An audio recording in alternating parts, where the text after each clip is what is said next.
articulate once again de Tocqueville's notion of interest rightly understood. To us, that means pursuing a strategy that is fundamentally positive sum, calibrated to the geopolitical realities of today, and rooted in what is good for America, for American workers, American communities, American businesses, and American national security and economic strength. We continue to believe deeply in the mutual benefits of international trade and investment, enhanced and enabled by bold public investment in key sectors, bounded in rare but essential cases by principled controls on key national security technologies, protected against harmful non-market practices, labor and environment abuses, and economic coercion, and critically coordinated with a broad range of partners. The challenges we face are not uniquely our own, and nor can we solve them alone. We want and need our partners to join us. And given the demand signal we hear back from them, we think that in the next decade, American leadership will be measured by our ability to help our partners pull off similar approaches and build alignment and complementarity across our policies and our investments. If we get that right, we can show that international economic integration is compatible with democracy and national sovereignty, and that is how we get out of Danny Roderick's trilemma. Now, what does that mean in practice? What does this kind of positive sum approach mean for trade policy? Are we walking away from trade as a core pillar of international economic policy? U.S. exports and imports have recovered from their dip during the pandemic, with the real value of U.S. trade well above 2019 levels in each of the last 2 years. We're also the largest outbound source of FDI in the world. So we are not walking away from international trade and investment. What we are doing is moving away from specific policies that frankly didn't contemplate the urgent challenges we face: the climate crisis, vulnerable, concentrated, critical mineral and semiconductor supply chains, persistent attacks on workers' rights. And not just more global competition, but more competition with a country that uses pervasive non-market policies and practices to distort and dominate global markets. Ignoring or downplaying these realities will not help us chart a viable path forward. Our approach to trade responds to these challenges. Climate is a good example. American manufacturers are global leaders in clean steel production, yet they've had to compete against companies that produce steel more cheaply but with higher emissions intensity. That's why earlier this year, the White House stood up a climate and trade task force. And the task force has been developing the right tools to promote decarbonization and ensure our workers and businesses engaged in cleaner production aren't disadvantaged by firms overseas engaged in dirtier, exploitative production. Critical minerals are another example. That sector is marked by extreme price volatility, widespread corruption, weak labor and environmental protections, and heavy concentration in the PRC, which artificially drops prices to keep competitors out of the marketplace. If we and our partners fail to invest, the PRC's domination of these and other supply chains will only grow, and that will leave us increasingly dependent on a country that has demonstrated its willingness to weaponize such dependencies. We can't accept that, and neither can our partners. That's why we are working with them to create a high-standard critical mineral marketplace, one that diversifies our supply chains, creates a level playing field for our producers, and promotes strong workers' rights and environmental protections. And we're driving towards tangible progress on that idea in just the next few weeks. In multiple sectors that are important to our future, not just critical minerals, but solar cells, lithium-ion batteries, electric vehicles, we see a broad pattern emerging. The PRC is producing far more than domestic demand, dumping excess onto global markets at artificially low prices, driving manufacturers around the world out of business, and creating a chokehold on supply chains. To prevent a second China shock, we've had to act. That's what drove the decisions about our 301 tariffs earlier this year. Now, we know that indiscriminate, broad-based tariffs will harm workers, consumers, and businesses, both in the United States and our partners. The evidence on that is clear. That's why we chose instead to target tariffs and unfair practices in strategic sectors, where we and our allies are investing hundreds of billions of dollars to rebuild our manufacturing and our resilience. And crucially, we're seeing partners in both advanced and emerging economies reach similar conclusions regarding overcapacity and take similar steps to ward off damage to their own industries, from the EU to Canada to Brazil to Thailand to Mexico to Turkey and beyond. That's a big deal. And it brings me back to my earlier point. We're pursuing this new trade approach in concert with our partners. They also recognize we need modern trade tools to achieve our objectives. That means considering sector-specific trade agreements. It means creating markets based on standards when that's more effective. And it also means revitalizing international institutions to address today's challenges, including genuinely reforming the WTO to deal with the challenges I've outlined.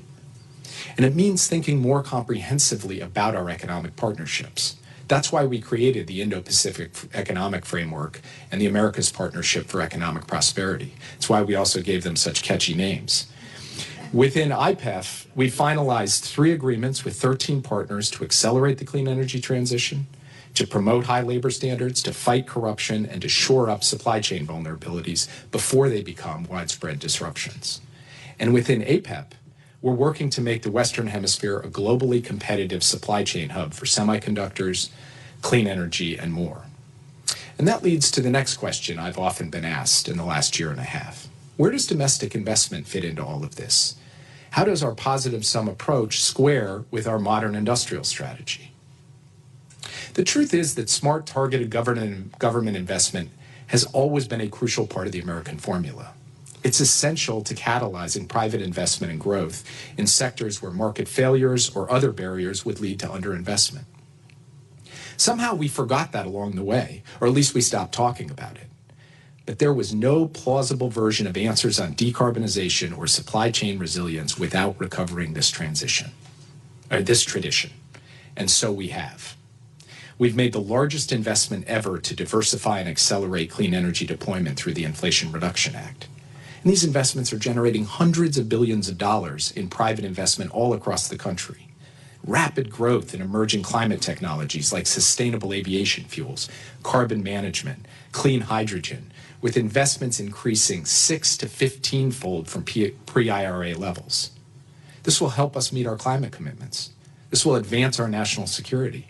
And this will ensure that American workers and communities can seize the vast economic opportunities of the clean energy transition, and that those opportunities are broadly shared. And that last part is crucial. The fact is that many communities hard hit in decades past still haven't bounced back. And the 2/3 of American adults who don't have college degrees have seen unacceptably poor outcomes in terms of real wages, health, and other outcomes over the last 4 decades. For many years, people assumed that these distributional issues would be solved after the fact by domestic policies. That has not worked.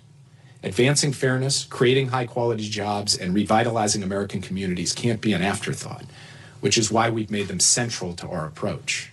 In fact, as a result of the incentives in the IRA to build in traditional energy communities, investment in those communities has doubled under President Joe Biden. Now, initially when we rolled this all out, our foreign partners worried that it was designed to undercut them, that we were attempting to shift all the clean energy investment and production around the world to the United States. But that wasn't the case, and it isn't the case. We know that our partners need to invest. In fact, we want them to invest. The whole world benefits from the spillover effects of advances in clean energy that these investments bring. And we are nowhere near the saturation point of investment required to meet our clean energy deployment goals. Nor will markets alone generate the resources necessary either. So we've encouraged our partners to invest in their own industrial strength. We've steered U.S. foreign policy towards being a more helpful partner in this endeavor, and our partners have begun to join us. Look at Japan's green transformation policy, India's production-linked incentives, Canada's clean energy tax credit, the European Union's Green Deal. As more and more countries adopt this approach, we will continue to build out the cooperative mechanisms that we know will be necessary to ensure that we're acting together to scale up total global investment, not competing with each other over where a fixed set of investments is located. The same goes for investing in our high-tech manufacturing strength. We believe that a nation that loses the capacity to build risks losing the capacity to innovate. So we're building again. As a result of the CHIPS and Science Act, America's on track to have 5 leading-edge logic and memory chip manufacturers operating at scale. No other economy has more than 2. And we're continuing to nurture American leadership in artificial intelligence, including through actions we're finalizing as I speak to ensure that the physical infrastructure needed to train the next generation of AI models is built right here in the United States. But all of this high-tech investment and development hasn't come at the expense of our partners. We've done it alongside them. We're leveraging CHIPS Act funding to make complementary investments in the full semiconductor supply chain from Costa Rica to Vietnam. We're building a network of AI safety institutes around the world, from Canada to Singapore to Japan, to harness the power of AI responsibly. And we've launched a new quantum development group to deepen cooperation in a field that will be pivotal in the decades ahead. Simply put, we're thinking about how to manage this in concert with our allies and partners, and that will make all of us more competitive. Now, all this leads to another question that is frequently asked. What about your technology protection policies? How does that fit into a positive sum approach? The United States and our allies and partners have long limited the export of dual-use technologies. This is logical and uncontroversial. It doesn't make sense to allow companies to sell advanced technology to countries that could use them to gain military advantage over the United States and our friends. Now, it would be a mistake to attempt to return to the Cold War paradigm of almost no trade, including technological trade, among geopolitical rivals. But as I've noted, we're in a fundamentally different geopolitical context, so we've got to meet somewhere in the middle. That means being targeted in what we restrict, controlling only the most sensitive technologies that will define national security and strategic competition. This is part of what we mean when we say de-risking, not decoupling. To strike the right balance, to ensure we're not imposing controls in an arbitrary or reflexive manner, we have a framework that informs our decision-making. We ask ourselves at least 4 questions. 1, which sensitive technologies are or will likely become foundational to U.S. national security? 2, across those sensitive technologies, where do we have distinct advantages and are likely to see maximal effort by our competitors to close the gap? Conversely, where are we behind and therefore most vulnerable to coercion? 3, to what extent do our competitors have immediate substitutes for U.S. sensitive technology, either through indigenous development or from third countries, that would undercut the controls? 4, what is the breadth and depth of the coalition we could plausibly build and sustain around a given control? When it comes to a narrow set of sensitive technologies, yes, the fence is high, as it should be. And in the context of broader commerce, the yard is small, and we're not looking to expand it needlessly. Now, beyond the realm of export controls and investment screening, we will also take action to protect sensitive data and our critical infrastructure, such as our recent action on connected vehicles from countries of concern. I suspect almost no one here would argue that we should build out our telecommunications architecture or our data center infrastructure with Huawei. Millions of cars on the road with technology from the PRC, getting daily software updates from the PRC, sending reams of information back to the PRC, similarly doesn't make sense, especially when we've already seen evidence of a PRC cyber threat to our critical infrastructure. We have to anticipate systemic cyber and data risks in ways that, frankly, we didn't in the past, including what that means for the future Internet of Things. And we have to take the thoughtful, targeted steps necessary in response. This leads to a final kind of fundamental question. Does this approach reflect some kind of pessimism about the United States and our inherent interests? Quite the contrary. It reflects an abiding and ambitious optimism. We believe deeply that we can act smartly and boldly, that we can compete and win, that we can meet the great challenges of our time, and that we can deliver for all of our people here in the United States. And while it's still very early, we have some evidence of that. This includes the strongest post-pandemic recovery of any advanced economy in the world. There's more work to do, but inflation has come down. And contrary to the predictions that the PRC would overtake the US in GDP either in this decade or the next, Since President Biden took office, the United States has more than doubled our lead. And last year, the United States attracted more than 5 times more inbound foreign direct investment than the next highest country. We are once again demonstrating our capacity for resilience and reinvention. And others are noticing. The EU's Draghi report, published last month, mirrors key aspects of our strategy. Now, as we continue to implement this vision, we will need to stay rigorous. We will need, for example, to be bold enough to make the needed investments without veering into unproductive subsidies that crowd out the private sector or unduly compete with our partners. We're clear-eyed that our policies will involve choices and trade-offs. That's the nature of policy. But to paraphrase Sartre, not to choose is also a choice, and the trade-offs only get worse the longer we leave our challenges unchecked. Pointing out that it's challenging to strike the right balance is not an argument to be satisfied with the status quo. We have tried to start making real a new positive sum vision, and we have tried to start proving out its value. But we still have our work cut out for us. So I'd actually like to end today with a few questions of my own, where our answers will determine our shared success. First, will we sustain the political will here at home to make the investments in our own national strength that will be required of us in the years ahead? Strategic investments like these need to be a bipartisan priority, and I have to believe that we'll rise to the occasion, that we won't needlessly give up America's position of economic and technological leadership because we can no longer generate the political consensus to invest in ourselves. There is more we can do now on a bipartisan basis. For example, Congress still hasn't appropriated the science part of CHIPS and Science, even while the PRC is increasing its science and technology budget by 10% year on year. Now, whether we're talking about investments in fundamental research or grants and loans for firms developing critical technologies, we also have to update our approach to risk. Some research paths are dead ends. Some startups won't survive. Our innovation base and our private sector are the envy of the world because they take risks. The art of managing risk for the sake of innovation is critical to successful geostrategic competition. So we need to nurture a national comfort with, to paraphrase FDR, bold and persistent experimentation. And when an investment falls short, as it will, we need to maintain our bipartisan will, dust ourselves off, and keep moving forward. To put it bluntly, our competitors hope we're not capable of that. We need to prove them wrong. We need to make patient, strategic investments in our capacity to compete. And we need to ensure fiscal sustainability in order to keep making those investments over the long term.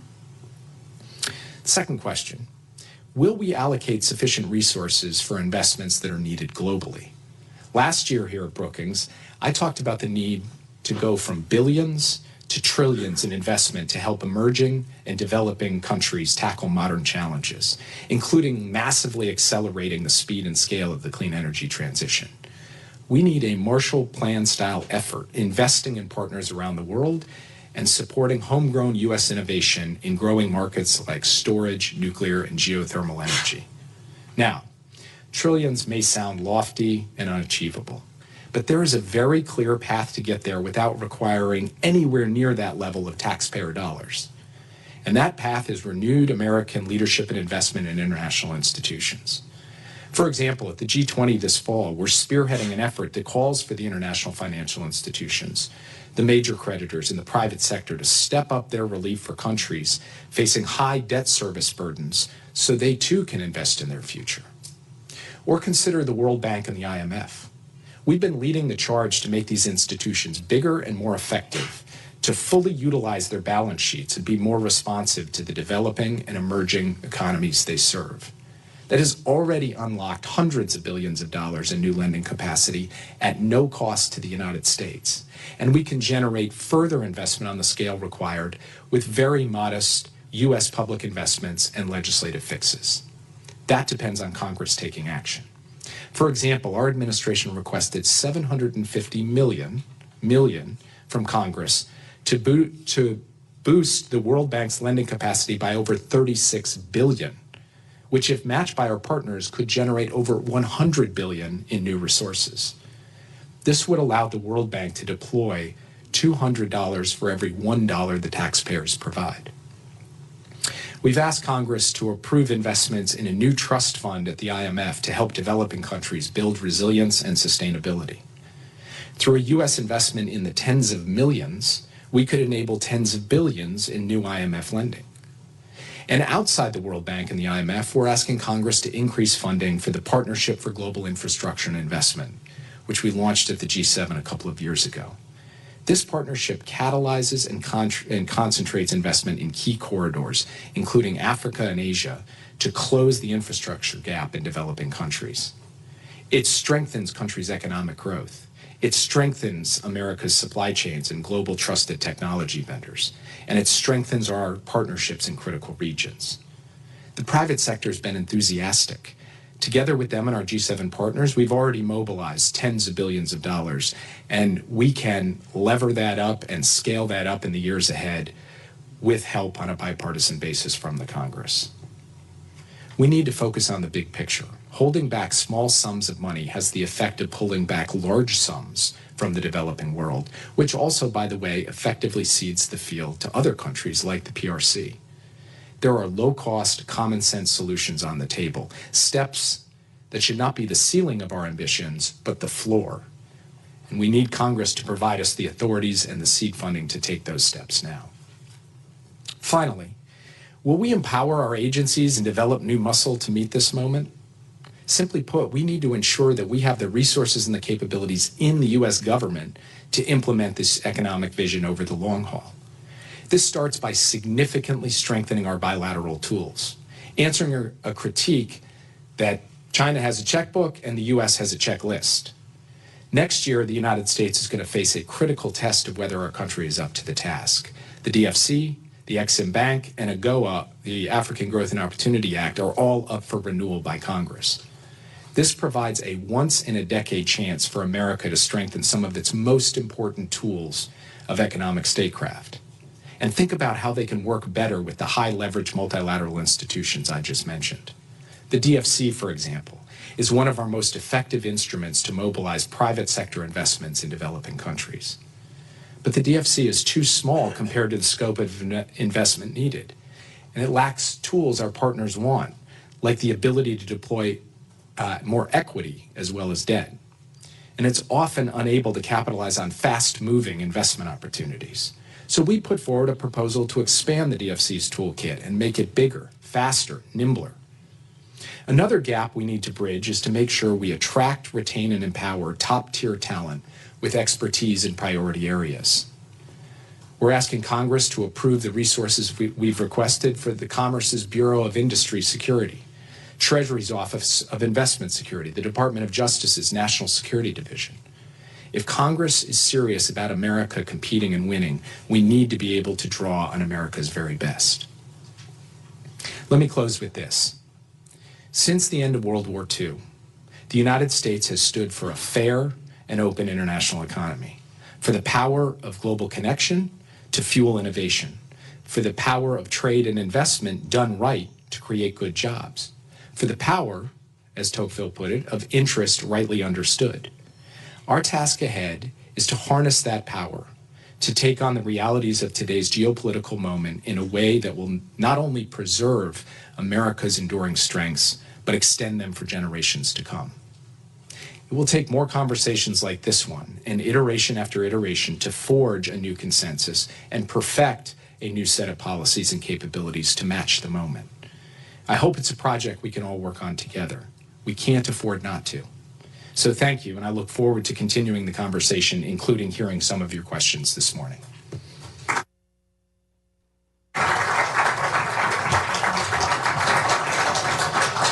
Well, thank you very much for that, Jake. And it seemed to be fair that you posed all the questions and then answered them before I got the chance to ask any. Let me start. You mentioned at one point trade-offs, and you did mention the word consumers once. But there are costs to this. In order to have a more resilient supply chains, in order to have stronger national security, in order to maintain a technological lead over China, you are asking the American people to pay a cost. We will pay more for EVs. We will pay more for solar energy. we will lose some of the benefits that we get from the competition that comes from globalization. How do you weigh those costs? How do you weigh those trade-offs when you're deciding which policies to pursue? Well, first of all, any policy of any kind involves trade-offs, because you can't just go to a corner solution. A corner solution would be, don't worry at all about national security. Corner solution would be, don't worry at all about consumers. We don't believe in that. We believe in worrying about both, and therefore, inherently, you're producing trade-offs. The sanity of a policy actually rests in the fact that it is grappling with trade-offs and tensions. And pointing that out is not an argument, well, let's just keep doing what we were doing before. That's kind of one of the points I was making in the speech. Now, as I also said, we believe that just broad-based indiscriminate tariffs do harm consumers. They harm businesses, they harm productivity, and we aren't for those.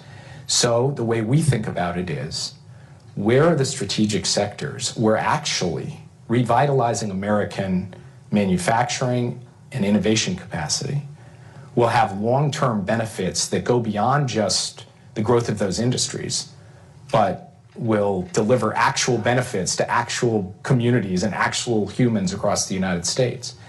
And that's what's behind the IRA. That's behind the targeted steps we took on the 301 tariffs earlier this year, and that's behind the kind of approach that we are trying to put forward. It is fundamentally with the American worker, working family, middle-class family in mind that we are trying to take these steps. And that family cares about affordability, they care about their security and safety, they care about having good paying jobs and vibrant communities, and they care also about going through an effective clean energy transition and meeting the moment on the climate crisis. To do all of that means trying to design a policy that can be honest and transparent about the approach and the trade-offs, and then try to balance them effectively in a way that delivers on the kind of ambition that I've laid out in this speech. You described the imperative to have tariffs strategically employed, yet the administration maintained all of the Trump tariffs, including those on things like clothing and toys from China. Wouldn't it have been a good symbolic gesture to lift those to show that you're really being strategic on tariffs and not just punitive? Well, look, since we're less than 2 weeks out from an election, I want to be very careful not to get into a debate that ends up having any kind of political overtone. I want to keep this conversation at a high level, so maybe you can bring me back in a few weeks and we can have a deeper discussion about the trade policy we're pursuing versus the trade policy of the previous administration. But the key thing from our perspective is the step we took. What did our 301 tariff approach look like when the president authorized it and it was rolled out a few weeks ago? And it had a core logic to it that was very much targeted at a specific set of high-impact industries in which we are investing substantially, in electric vehicles and semiconductors and other areas. So from our perspective, that is the right model, the right way to go forward, and that is the stamp that the Biden administration has put on the question of how to deploy tariffs in a smart and strategic way. And by the way, if you look at the European Union, you look at other countries that I listed in my speech across multiple continents, they are taking a similar approach because they too recognize the fundamental threat to their industries, their vitality, from the kind of overcapacity that we've seen from the PRC in these key sectors. So one thing that you sort of described in rather broad terms was the need for more public investment in the United States beyond what we've done in the IRA and the CHIPS and Science Act. And it sounded like you think that you talked about the need for risk-taking, and which we think the private sector in the U.S. is pretty good at, maybe sometimes takes too many risks.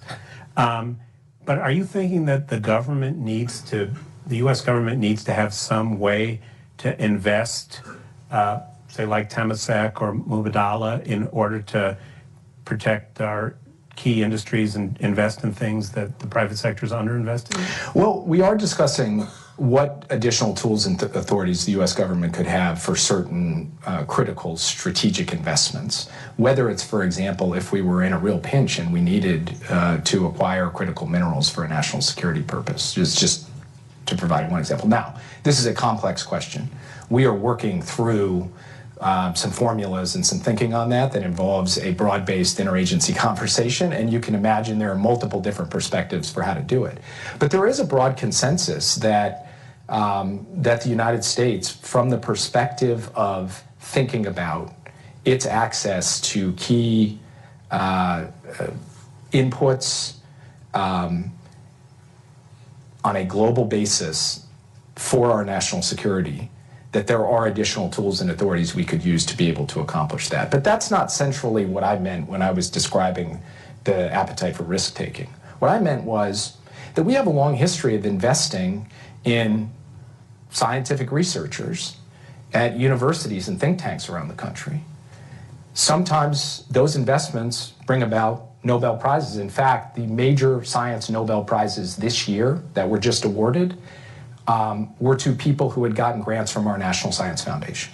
Sometimes those investments reach dead ends, and we become comfortable with that. But I think in an increasingly politicized and charged environment, the question of our ability to do investment in research and investment in strategic sectors like clean energy or like semiconductors, it does bring about it inherently an element of risk, and we have to recognize that and not say the first time there's some setback, the whole thing's got to be abandoned. That whole project has to be abandoned. So that point about risk applies to the things that we are currently doing. It also would apply in the case of additional capacity to make strategic investments, which is something that we're looking at but not prepared to kind of roll out a full plan on because it's still the subject of intense conversation within the government. But what's the problem you're trying to solve? That there's not enough capital in some of these strategic sectors and that we need to put public capital into them, or? So one of the problems that we'd be trying to solve, there's a number, but one of the key ones would be an acute market failure at a moment of acute strategic need. Right. That would be one. So we need, how would we do that, for example? And maybe stockpiles is the answer, or maybe it's stockpiles plus some investment tools. These are the kinds of questions that we're asking ourselves, and that's the main thrust of what we are trying to pursue. So this is the time of year where the International Monetary Fund puts out a lot of words. Sometimes I think they must get paid by the word. And there's a tone to what they're saying that is, I think, comes in two different pieces. One is Pierre-Olivier Gourinchas said in his statement on the World Economic Outlook that, I'm sure you'll agree with this, that where industrial and trade policy measures can sometimes boost investment and activity in the short run, they often lead to retaliation and fail to deliver sustained improvements in standards of living. They should be avoided when not carefully addressing well-identified market failures or narrowly defined national security. Sounds like you could have written those words. But they also warn that somehow we're moving to a world in which the world economy is increasingly fragmented. Not only that we are showing other countries that we are willing to erect trade barriers where we didn't have them for the reasons you laid out. And as you point out, now the other countries are doing the same. But similarly, in flows of finance and stuff, the world is fragmenting, and they warn that this could lead to lower growth over time. Is that a concern you have, or you just think that's a cost we have to pay in order to get the goals that you elaborated? So my view is that the sentence you just read, it's kind of like almost the flip side of the coin of the speech I just gave. It's putting the risks we need to manage, and then comma, but we kind of still need to do it, as opposed to we need to kind of do it, comma, but we need to manage the risks, which is our thinking. It's like we need an answer, right? And anyone who says, well, this isn't quite the answer, I think does have a responsibility to come forward and lay out how do we meet the challenges I laid out, which I think are basically indisputable. Challenges relating to the clean energy transition, to the rise of a massive non-market economy that destroys global economic integration, challenges of geopolitical competition, challenges of fractured supply chains and economic coercion. So those are all challenges we've seen, all challenges we need to deal with. So if this isn't the answer, you have to have an alternative answer. And my argument, and that answer has to be sustainable economically, geopolitically, and politically, actually, also in this country and in many countries around the world. And so, from my perspective, what we are trying to do is to take steps that we think can address those challenges while being clear-eyed about stating and then managing for the risks that you just laid out. And the remarks I gave today, really in the key areas of trade, investment, technology, are attempting to do that. And that is going to require iteration. It is going to require a constant effort to ensure that we are being rigorous. And I made the point in my speech that we have to ask ourselves the question repeatedly, how do we do bold public investment without doing it in a way where actually we're just crowding out private investment or just competing with partners over a fixed set of investments? How are we actually growing the pie, so to speak? I believe that what we have put forward can contribute to that, particularly to outcomes at a crucial moment of technological change and the clean energy transition. But I acknowledge the risks that come with it and the need for us to be clear-eyed in how we deal with them. Just the argument I would make is people pose these questions, and in posing these questions, I think they also need to develop an answer that says, if not this, then X. And to me, the X of let's just go back to the status quo, in light of what we have seen, is not going to work. So, you know, the way that my high school soccer coach talk was plan beats no plan, which is not a sufficient answer to your... That was a Tim Geithner line. To your question. Well, maybe Tim Geithner was my high school soccer coach. I'm just kidding. He was. So that's not a sufficient answer to your question, but I think it's an important part of this ongoing conversation. All right, let me ask one more question before I turn to the audience. So let's look ahead, say, 5 years, and I have a very clear idea of the American economy that you imagine if this works. You know, broadly shared prosperity, we have strong innovation, we are moving towards a clean energy transition.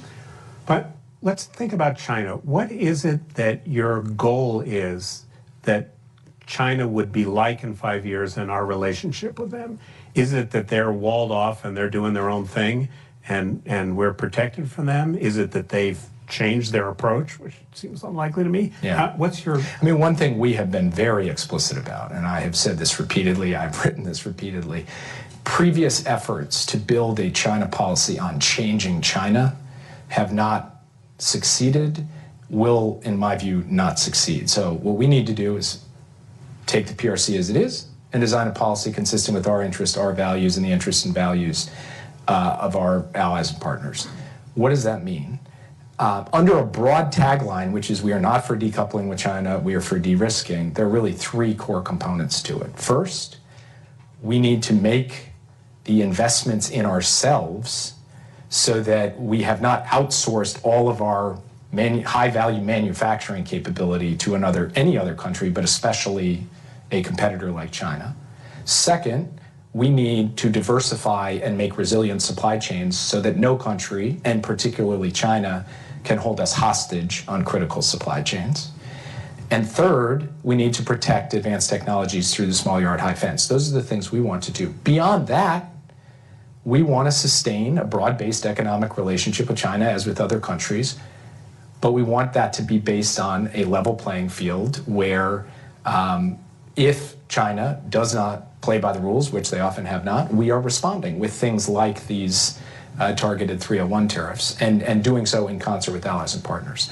That is what we are looking for. So it is not an extreme vision of decoupling, which some have put forward, but it is also not the approach that was in place, call it a decade or 20 years ago.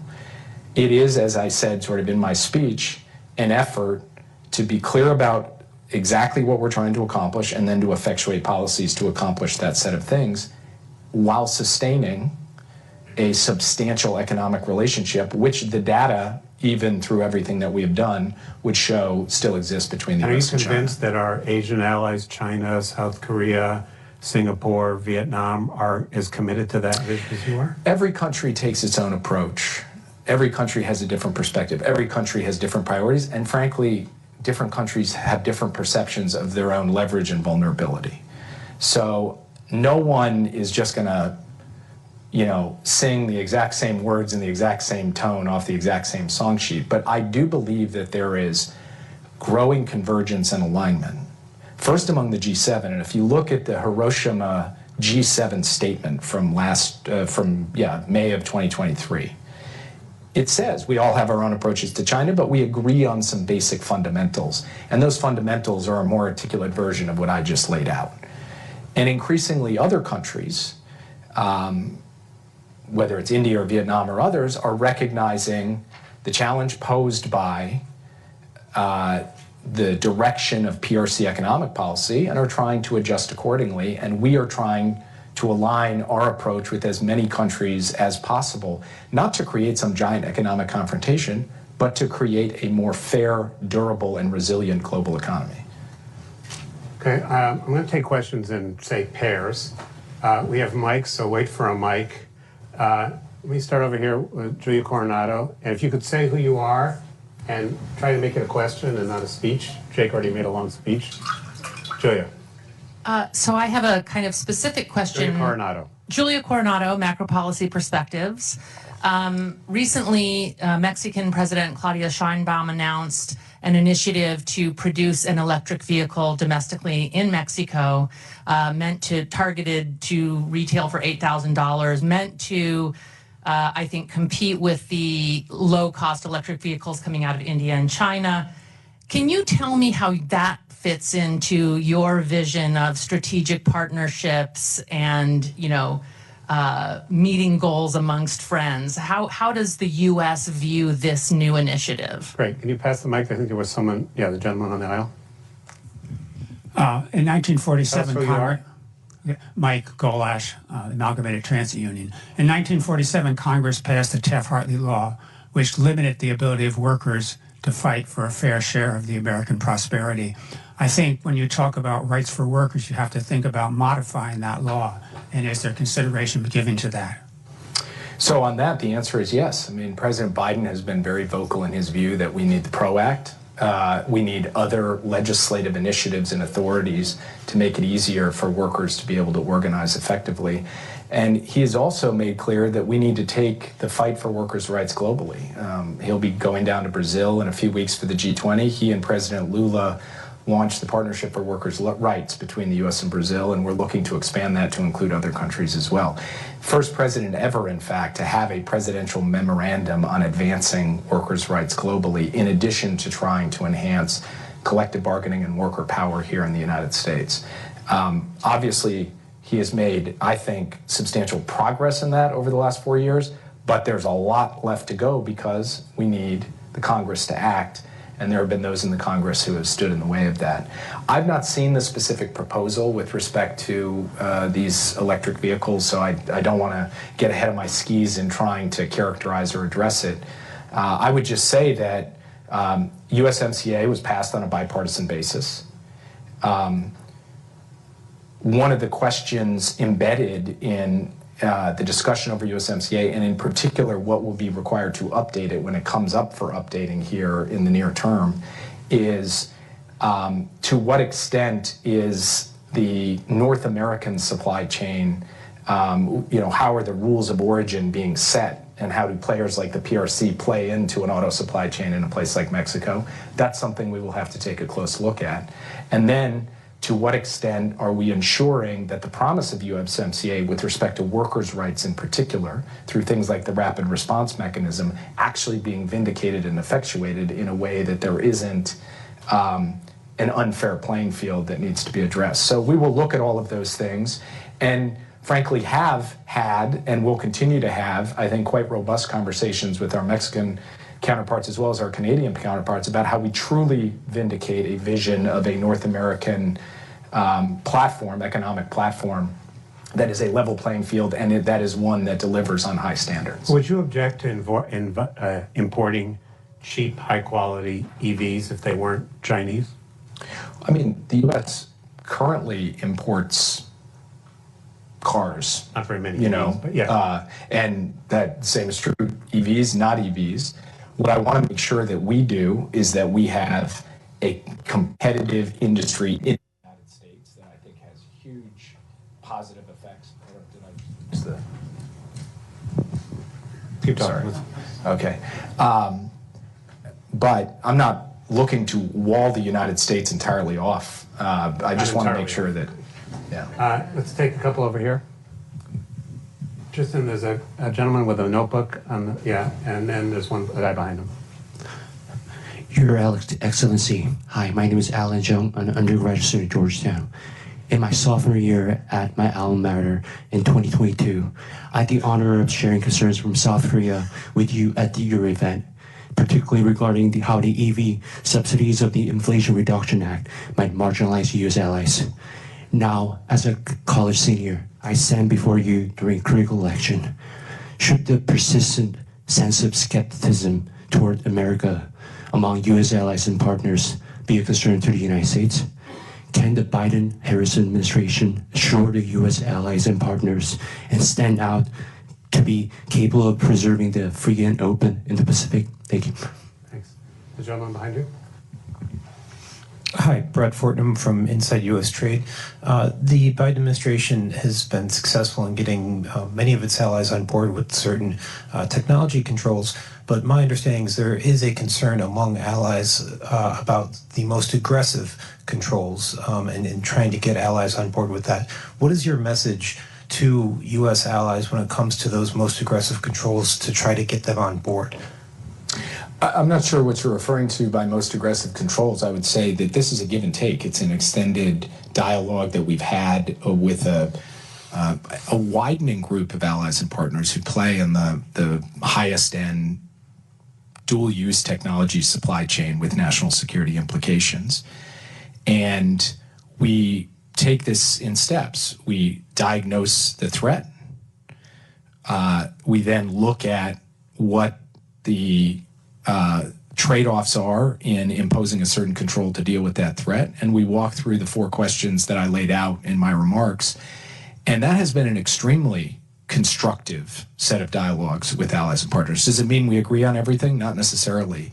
But are we broadly aligned on the methodology for how to approach this issue? I believe we are. And then it really comes down to the issue of practical application, which is an intense give and take within the respective governments of our allies and partners, and then across those governments, and then between us and them. So we will continue to work on that as we go forward. Look, my message to my allies and partners, I can't really say to our allies and partners, I can't really say much more than what I said in my speech. What I do believe very much is that the volume of concern, even in some cases alarm about elements of the IRA when it came out, after the work that we have done now for 2 years to align efforts, to explain what it is and what it is not, has put us in a markedly better position with our allies and partners, and has also led many of our allies and partners to say, hey, we get what the United States is doing. We want to do something along those lines. And frankly, we'd like the U.S.'s help in doing that. And our answer to that is yes. That is part of what we're trying to do in aligning and energizing our foreign policy, is to create not just a sense of ambition in the investment here in the United States, but in our allies and partners too, because we believe that that is in our interest. Thanks. Antoine here.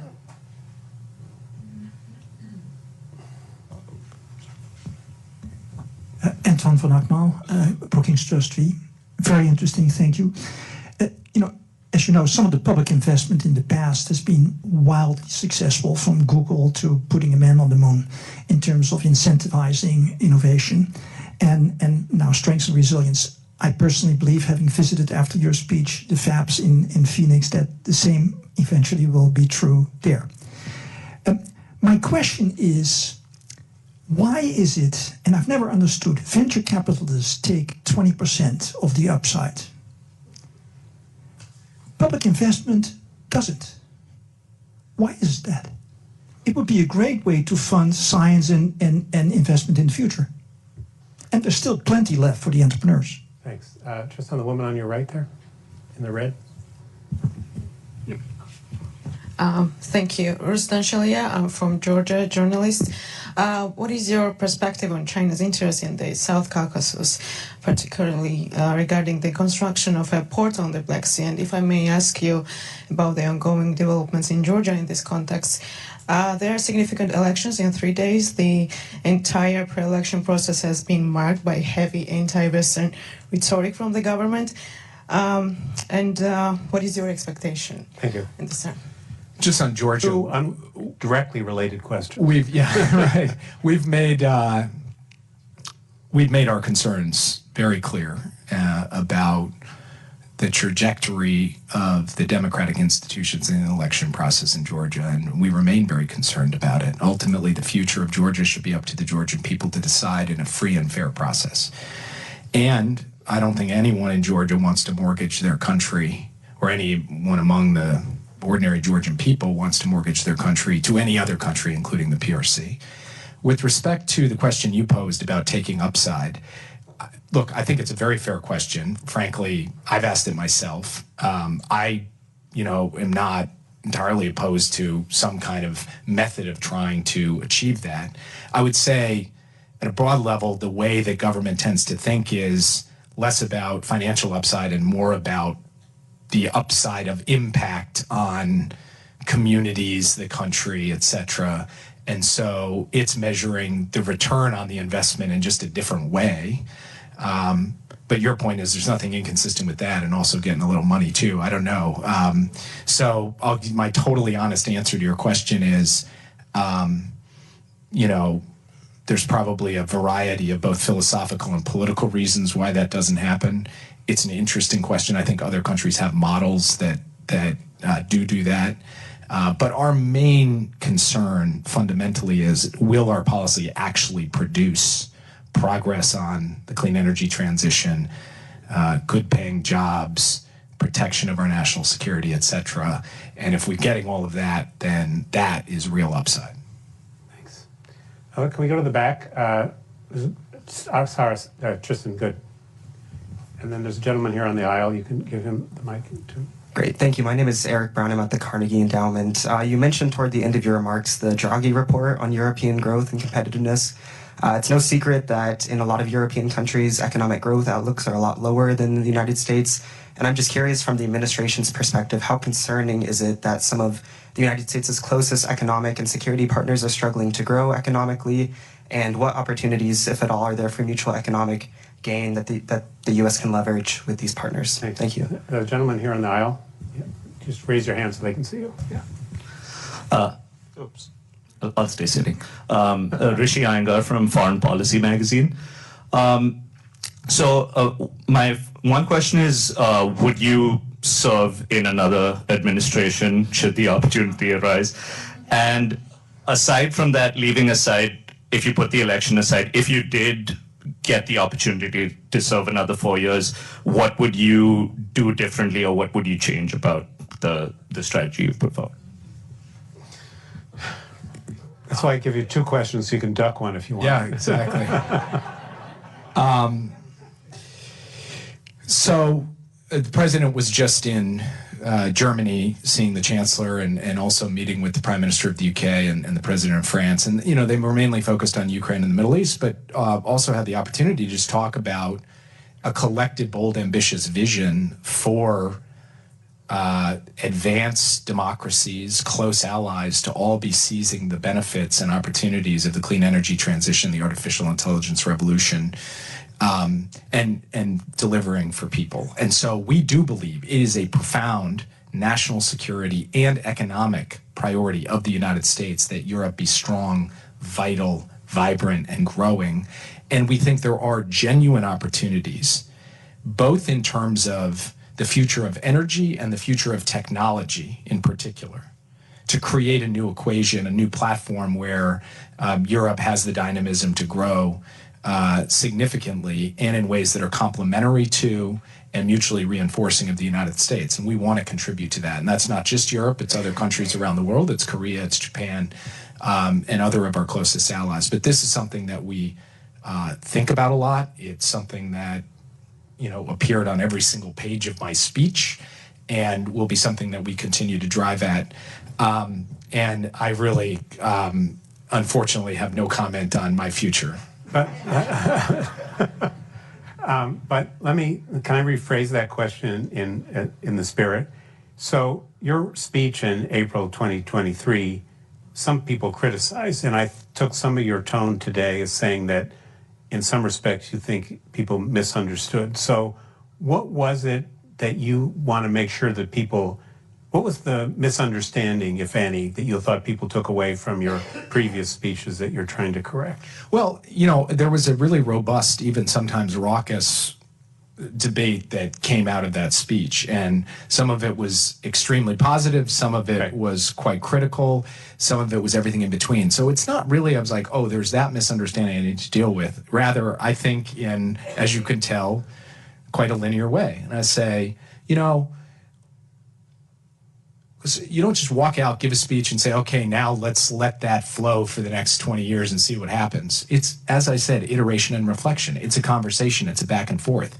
We have to move into a new set of approaches based on the new reality, geopolitical and economic, that we confront. So what I was trying to do today is basically say, it's been a year and a half. We've had experience. We put points on the board.